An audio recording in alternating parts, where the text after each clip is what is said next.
बिस्मिल्लाहिर्रहमानिर्रहीम। प्रोग्राम सवालनामा के साथ मोहम्मद समीउल्लाह मलिक हाज़िर खिदमत हूँ। कल से एक सोशल मीडिया पर बहस छिड़ी हुई है बहुत ज़्यादा कि एक मरीज़ THQ हॉस्पिटल जतोई में आया जिसने गोलियां खाई हुई थी कोई गंदम में रखने के लिए, गंदम को कीड़ों से बचाने के लिए जो गोलियां रखी जाती हैं वो खाई हुई थी। तो उन गोलियों से उसकी हालत बहुत ज़्यादा तशवीशनाक थी। THQ जतोई में आया तो वर्सा की जानिब से ये मौक़िफ़ अपनाया गया कि उस पर तशद्दुद किया गया है, यानी कि उसको इलाज की बजाय उसको मारा पीटा गया है, जिसकी वजह से उसकी डेथ हो गई है मुज़फ़्फ़रगढ़ रेफ़र होने के बाद। तो यहाँ एक तरफ़ा मौक़िफ़ एक सामने आया है सिर्फ वर्सा की तरफ से, और इस चीज़ का उनके पास कोई प्रूफ भी नहीं है कि कोई ऐसी वीडियो हो जिसमें दिखाया जा रहा हो कि कोई डॉक्टर या जो अमला है वो उसके ऊपर तशद्दुद कर रहे हों। तो इस चीज़ का जो हॉस्पिटल की तरफ से मौक़िफ़ है वो यहाँ लेने की कोशिश करेंगे कि हस्पताल में क्या तशद्दुद होता है या कि इलाज होता है, या उस मरीज़ के साथ क्या ऐसा सलूक किया गया है कि वर्सा ये कहने पर मजबूर हो गए हैं कि हमारे ऊपर या हमारे मरीज़ के ऊपर तशद्दुद किया गया है।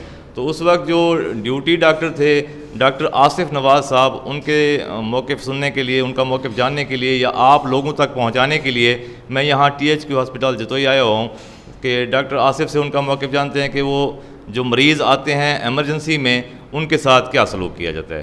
अस्सलाम वालेकुम डॉक्टर साहब। वालेकुम सलाम जी, बहुत शुक्रिया। ऐसा है कि कल मैं ड्यूटी पर था, इवनिंग ड्यूटी थी और 2:30 बजे ड्यूटी शुरू होती है और 8:30 तक ख़त्म होती है। ठीक है, उसमें ये है कि मरीज़ 3:30 बजे लाया गया है एमरजेंसी के अंदर। पहले तो उन्होंने ये बताया कि मरीज़ को उल्टी हुई है और जो है ना मरीज़ बेहोशी की हालत में चला गया है, इसका इलाज करें। तो मरीज़ मैंने देखा, उसके वाइटल्स लिए, उसके बाद उसको एक्यूट गैस्ट्रोएंटेराइटिस का जैसे उनकी हिस्ट्री थी उसके मुताबिक ट्रीटमेंट दिया गया, उसको फ्लूइड लगा। उसके बाद जो है ना उसके वाइटल्स मॉनिटरिंग चलती रही। उसके बाद थोड़ी देर बाद उन्होंने बताया, जब हमने मरीज़ को दूसरे रूम में शिफ्ट किया तो थोड़ी देर बाद उन्होंने बताया कि इसने गोलियां खाई हुई हैं। वर्षा ने बताया था? जी, वर्षा ने, उसके साथ उसका भाई था मरीज़ के साथ, उसने ये बताया कि इसने गोलियां खाई हुई हैं। कौन सी गोलियां खाई हुई हैं जी? इसने जो है ना वो पहले तो उसने कहा जी कोई और गोलियां खाई हुई हैं, उसके बाद थोड़ा हिचकिचाते हुए ये बताया कि गंदम में रखने वाली गोलियां खाई हुई हैं। तो फिर उनको बताया गया कि गंदम में रखने वाली गोलियां बहुत ज़्यादा ख़तरनाक होती हैं, इसके लिए सबसे पहला काम यही होता है कि मैदे को वाश किया जाता है। उन्होंने कहा जी मरीज़ ने उल्टी की हुई है और जो है ना फिर भी आप वाश करेंगे? हमने कहा जी फिर भी हम वाश करेंगे। ठीक है, और उसके बाद हमने ऑर्डर किया और जो है ना उसको नाली, जिसको NG ट्यूब कहा जाता है, NG ट्यूब डाली गई ताकि उसका गैस्ट्रिक लिवाज हो सके। अब गैस्ट्रिक लिवाज एक थोड़ा सा तकलीफ़देह प्रोसेस है। उसके अंदर हम जो है ना मरीज़ को नाक के ज़रिए से नाली डालते हैं और वो मैदे तक जाती है, फिर उसको नॉर्मल सलाइन के साथ वॉश किया जाता है। ठीक है। अच्छा, इसमें डॉक्टर साहब NG पास करते हुए तकलीफ़ तो शदीद होती है। जी जी। इसके अलावा कोई ब्लीडिंग वगैरह भी होती है? जी जी, क्योंकि नेज़ल वेसल्स जो है ना वो बिल्कुल प्रोन पड़ी हुई हैं और नेज़ल म्यूकोज़ा भी थोड़ा बहुत डैमेज हो सकता है, तो उसमें ब्लीडिंग के चांसेस होते हैं। हम कोशिश करते हैं कि मरीज़ जो है ना लेस इरिटेबल हो। अगर मरीज़ लेस इरिटेबल होगा, यानी बहुत ज़्यादा बेचैन नहीं होगा, तब वो नाली स्मूथली भी पास होती है। लेकिन ज़्यादातर जो मरीज़ पॉइजनिंग के होते हैं और इरिटेबल होते हैं, ठीक है, उनमें NG ट्यूब का ट्रॉमा ही ब्लीडिंग करने के लिए काफ़ी होता है। डॉक्टर साहब, मेरा एक सवाल है कि जिस वक्त मरीज़ आपके पास आया, वर्षा के मुताबिक या उस मरीज़ के अपने मुताबिक उसने गोलियां खुद खाई थीं या कि उसको खिलाई गई थीं? यानी कि ये खुदकुशी का मामला हो सकता है या कि खुदा न खास्ता कत्ल का मामला हो सकता है? हमारे अस्पताल में इस मामले के लिए जो है ना वो एक खिदमत काउंटर बना हुआ है, जिसको जो है ना वो पुलिस ही रन करती है। उसके अंदर ये है कि जो भी सुसाइडल या वो वाला होता है तो उसके अंदर पुलिस वाला बयान लेता है उसका कि इसको किसी ने ज़बरदस्ती खिलाई हो या जो है इसको ख़ुद दी हो, इसने ख़ुद खाई हो, तो वो पुलिस वाला बयान लेता है। उसने बयान लिया इस केस के अंदर और मरीज़ ने ख़ुद ये बताया कि मैंने ख़ुद खाई हैं, मुझे किसी ने तशद्दुद के साथ या मुझे किसी ने खिलाने की कोशिश नहीं की है, मैंने ख़ुद खाई। उसकी वीडियो भी वहाँ मौजूद है? उसकी वीडियो भी मौजूद है। ठीक। और डॉक्टर साहब एक और है कि जिस मरीज़ आया उसकी अराइवल से लेकर उसके डिपार्चर तक यानी कि जाने तक, यहाँ से आपने रेफ़र किया मुजफ्फरगढ़, वहाँ तक कितनी देर ऐसा है कि उसको सहूलियात प्रोवाइड नहीं की गई, कितनी देर वो ऐसे बग़ैर इलाज के रहा है, और उसके साथ क्या मामला हुआ है कि बुरसा ये कहने तक मजबूर हो गए हैं कि हमारे मरीज़ के ऊपर तशद्दुद हुआ है या थप्पड़ मारने से वो कोमा में चला गया है? मरीज़ हमारे पास तकरीबन 3:30 बजे आया है और टोटल उसका स्टे 1 घंटे का था यहाँ पर। उसी एक घंटे में उस 1 घंटे के अंदर हमने जो है ना पहले उसको IV फ्लूइड्स दिए हैं और सिम्प्टोमेटिक ट्रीटमेंट दिया है, फिर उसके बाद नाली डाली है।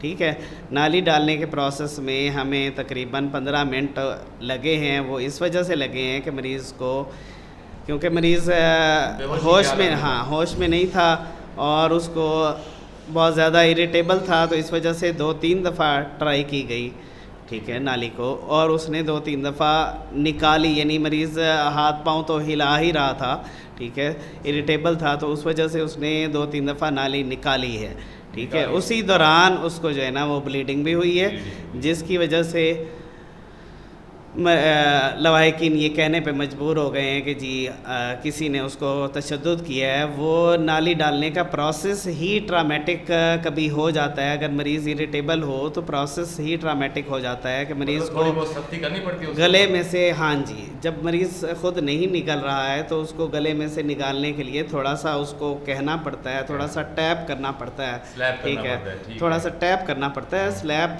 मतलब उसके लिए टर्म ठीक यूज़ नहीं होगी, थोड़ा हम उसको कहते हैं जी भाई निकल लो, ऐसे करके, हाँ जी, हम उसको कहते हैं जी भाई निकल लो, हवा घूंट भरो, ऐसे करके करते हैं, तो फिर उसके बाद वो नाली नीचे जाती है, क्योंकि ये एपिग्लॉटस बंद होता है किसी भी मरीज़ का नॉर्मल हालत में, ताकि हवा जो है ना वो सांस फेफड़ों के साथ जाए, गले के अंदर ना जाए। तो इस वजह से वो नाली डालने के प्रोसेस के दौरान वो खुलेगा तो नाली अंदर जाएगी ना, अंदर जाएगी। अच्छा, इसी चीज़ को डॉक्टर साहब वर्षा कह रहे हैं कि जो बच्चा है, जो वो लड़का था 18-19 साल का, ताहिर नामी, तो वो खुद अपने वीडियो बयान में बता रहा है बेहोशी की हालत में कि मुझे डॉक्टर ने थप्पड़ मारा है, तो वो इसी चीज़ को वो थप्पड़ वो कह रहा होगा ना? देखें, एक तो मरीज़ जो है ना वो होश में बिल्कुल नहीं था, ठीक है, तो उसके बयान को जो है ना वो एज सच नहीं तस्वर किया जा सकता, क्योंकि नाली के इलाज के दौरान जो है ना वो उसको स्लैप ऐसे थोड़ा बहुत, यानी आप कह सकते हैं कि थपथपाया गया, तो टैपिंग की गई, तो उसको वो स्लैप भी कंसिडर कर सकता है, यानी थप्पड़ मारा गया वो समझ सकता है। बाकी जो मरीज़ के ऊपर ठहरे होते हैं वो भी लेमैन होते हैं ना जी, जिन्होंने कभी या आम तौर पे जो है ना ये प्रोसेस देखे नहीं हैं, जब उनके साथ बीतती है तो फिर ही देखते हैं, या रोज़ हमारे पास इतने पॉइजनिंग के केस इस तरह से नहीं आते हैं जिस तरह से वो था।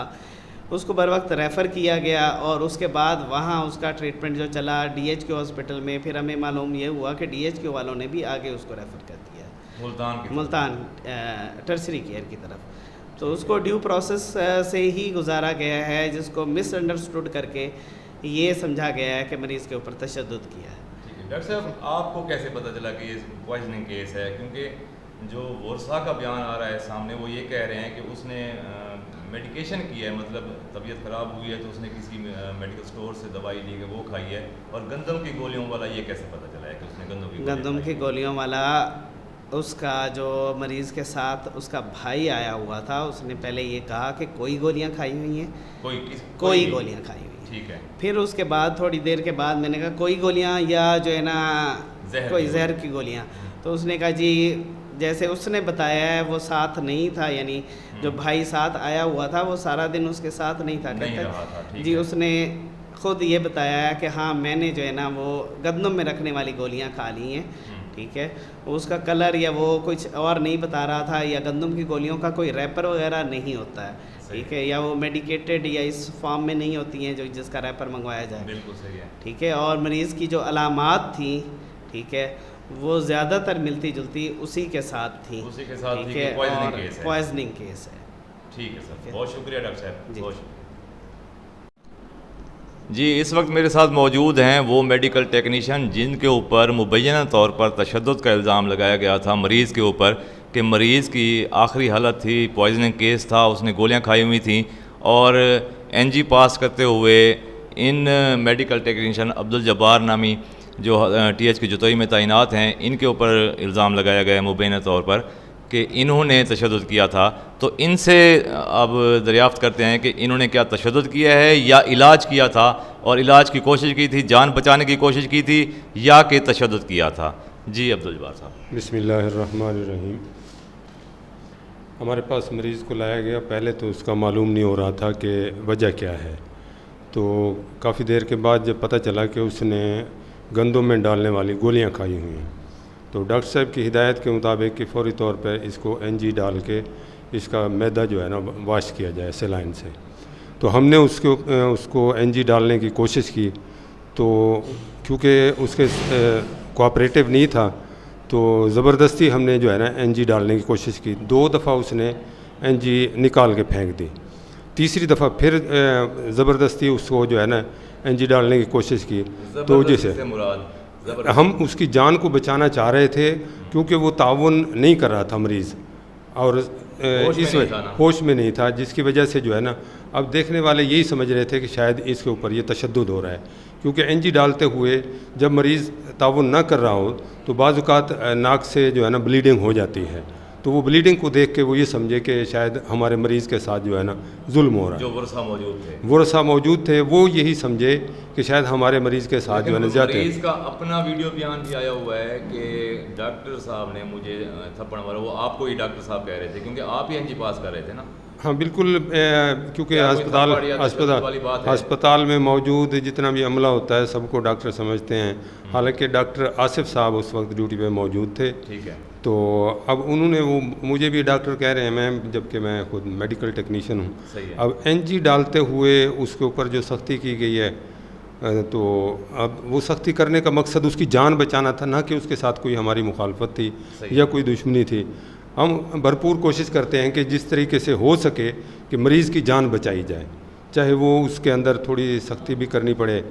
तो इस हवाले से अच्छा, एनजी पास करते हुए उसकी ब्लीडिंग भी हुई है? एनजी पास करते हुए क्योंकि 3 दफ़ा ट्राई की गई थी, 2 दफ़ा पहले जो है ना दूसरे लड़के ने ट्राई की, फिर उन्होंने मुझे आके कहा कि वो एनजी पास करने नहीं देता।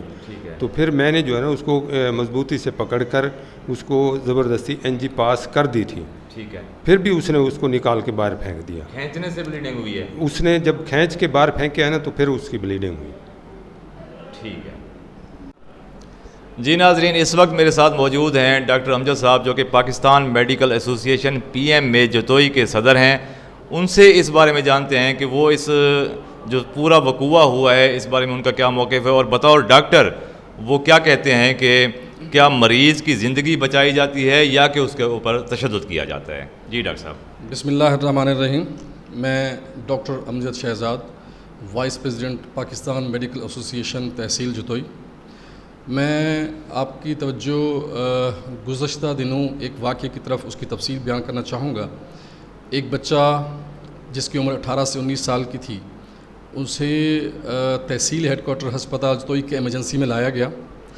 उसकी हिस्ट्री में ये थी कि वो बच्चा वीट पिल्स खा के आया था, जो गोलियां गंदम में कीड़े से बचाने के लिए रखी जाती हैं, वो खा के आया था। मैं आपको बताता चलूँ कि वीट पिल्स खा के आने वाले मरीज़ों की 100% मोर्टेलिटी है। वो बच्चा खा के आया, उसके प्रोटोकॉल के मुताबिक डॉक्टर ने उनको चेक किया और डॉक्टर ने एडवाइज़ किया कि इनका गैस्ट्रिक लेवाज किया जाए ताकि इसका मैदा वॉश किया जाए। मैदा वॉश करने के लिए हम एक नेज़ो गैस्ट्रिक ट्यूब डालते हैं जो नाक के ज़रिए डाली जाती है और मैदे तक पहुंचाई जाती है और उसके ज़रिए मैदा वॉश किया जाता है। जब हमारे स्टाफ ने उस बच्चे को नेज़ो गैस्ट्रिक ट्यूब डालने की कोशिश की तो उस बच्चे ने मुज़ाहमत की, मुसलसल मुज़ाहमत करता रहा। बमुश्किल उसको एनजी सेव की गई। सेव करने के बाद जब मैदा वॉश करने की बारी आई, उसने ज़बरदस्ती वो निकाल दी। दूसरी बार उस बच्चे को नेज़ो गैस्ट्रिक ट्यूब डाली गई, ज़बरदस्ती हाथ पकड़ के वो मुज़ाहमत करता रहा। इसी दौरान जब उसकी नाक में डाली हुई नाली से उसके जो म्यूकोज़ा ज़ख्मी हुआ, उस ज़ख्मी होने से उस म्यूकोज़ा के ज़ख्मी होने से वहाँ से ब्लीडिंग शुरू हो गई। फिर डाली गई, उस बच्चे ने फिर निकाल दी। इस दौरान उस बच्चे की हालत गैर होने लगी क्योंकि जहन ने अपना काम करना शुरू कर दिया था। ऐसे औकात में जब मरीज़ किसी नीम बेहोशी के आलम में हो तो उसकी जो उनकी कॉन्शियसनेस है उसको चेक करने के लिए आम तौर पे प्रैक्टिस है कि हम उन्हें हल्का सा पेन स्टिमुलस देते हैं, उसको चेक करते हैं। तो उस चेक करने के लिए हमारे वहाँ मौजूद स्टाफ ने उसे थपथपाया, गालों को ज़ोर से थपथपाया, कंधे पे थपथपाया, और लेकिन वो होश ना आया उसे। फिर उस बच्चे को हमने रेफ़र कर दिया मुल्तान, जो कि आज सुनने में आया है कि शायद वो अल्लाह को प्यारा हो चुका है। इस पे हमें साफ ज़र है, एक दिल अफसोस है। लेकिन इससे वाबस्ता एक दो चीज़ें हैं, तहफ़्फ़ुज़ात हैं जो मैं गोश गुजार करना चाहूँगा, जिसे मैं अपने सहाफ़ती दोस्तों से माज़रत के साथ मैं उसे सहाफ़ती बददियानती कहूँगा उस चीज़ को, कि उन्होंने इससे सारी वाक़े को तोड़ मरोड़ के पेश किया और ये कोशिश की कि शायद वो जो उसके बच्चे की मुंह और नाक से खून आया था वो उस हमारे स्टाफ के थप्पड़ मारने से हुआ था, या उसकी जो मौत वाक़ई हुई है वो उसी के तशद्दुद की वजह से हुई है। मैं आपसे ये कहना चाहूँगा ये सरासर बिल्कुल झूठ है, बिल्कुल है। हमारा मौक़िफ़ जानने के बग़ैर ये ख़बर फैलाई गई जो कि इंतहाई ख़तरनाक है। मैं अपने उस दोस्त जिन दोस्तों ने यूट्यूब पे उनके मुतल्लिक़ लवाहिकीन का इंटरव्यू शाये किया, दिखाया, तो उनसे अर्ज़ है कि ये एक ख़तरनाक एक बात है कि आप इस तरह हमारे उस स्टाफ की जो ज़िंदगी है आप उसे ख़तरे में डाल रहे हैं। आप इस पूरे रंग को बजाय उस इंटरव्यू में ये ज़िक्र करते कि वो बच्चा गोलियां खा के आया था जहर की, वहाँ ये कहा गया कि वो सिर्फ पैनाडॉल खा के आया था। ये आवाम को ये तासुर देने की कोशिश की गई कि शायद वो बच्चा बिल्कुल ठीक था, पैनाडॉल की गोलियां खा के आया था और उसे डॉक्टर्स के तशद्दुद की वजह से मौत वाक़ई हुई है, जो बिल्कुल झूठ है। हमारे डॉक्टर साहबान ने कोई ऐसा तशद्दुद नहीं किया, कोई ऐसी बात नहीं हुई, कोई ऐसा वाक़या पेश नहीं हुआ, और बजाय आवाम को ये बताने के कि वो एक डिस्पेंसर, मेडिकल टेक्नीशियन या पैरामेडिकल स्टाफ था जिसने जो कैस्टिक ट्यूब डाली या थपथपाया, बजाय वहाँ एक जानबूझ के लफ्ज़ डॉक्टर इस्तेमाल किया गया ताकि आवाम के दिलों में डॉक्टर के लिए नफ़रत मज़ीद बढ़े। सर जी नाज़रीन, आपने ये सारा मौक़िफ़ जो TH की जतोई की तरफ से था वो सारा सुन लिया।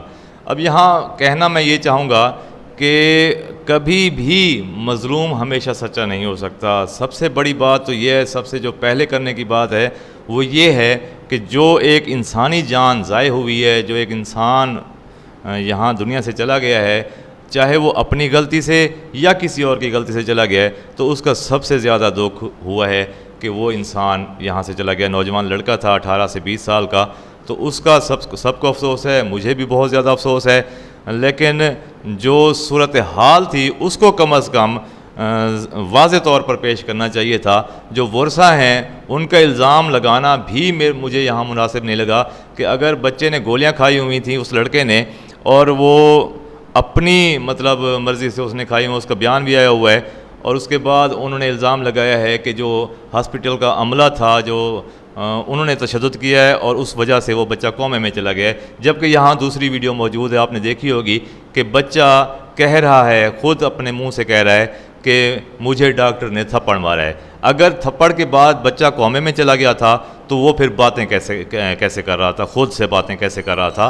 तो ये चीज़ यहाँ ज़रूर साबित होती है कि एक तरफ़ा मौक़िफ़ कभी भी नहीं सुनना चाहिए। सोशल मीडिया पर जो मरहूम है, जो बच्चा फौत हुआ है, उसके वर्सा का जो बयान आया हुआ है कि हमारे ऊपर या हमारे मरीज़ के ऊपर तशद्दुद हुआ है जिसकी वजह से बच्चा कोमे में चला गया है, जबकि THQ जतोई की तरफ से किसी भी अमले का, डॉक्टर का या PMA की तरफ से किसी भी स्टाफ का कोई भी मतलब मौक़िफ़ लेने की कोशिश ही नहीं की गई और ना ही ज़रूरत महसूस समझी गई है। मतलब ये है कि सहाफ़ी का काम ये है कि दोनों तरफ का मौक़िफ़ सुनकर उसके बाद अपनी ख़बर जारी करे। तो यहाँ मैं ये वाज़े करता चलूँ कि हमेशा गलत इल्ज़ाम ही किसी शख्सियत या इदारे की साख को नुकसान पहुँचाते हैं। तो गलत इल्ज़ामात नहीं लगाने चाहिए। मज़लूम का साथ ज़रूर हो, हम भी देते हैं, बाकी सहाफ़ी दोस्त भी देते हैं, सारे देते हैं, लेकिन वर्सा की जानिब से जो गलत इल्ज़ामात लगाए गए थे कम अज़ कम इनको वेरीफाई ज़रूर किया जाता और मौक़िफ़ भी ज़रूर सुना जाता। वस्सलाम।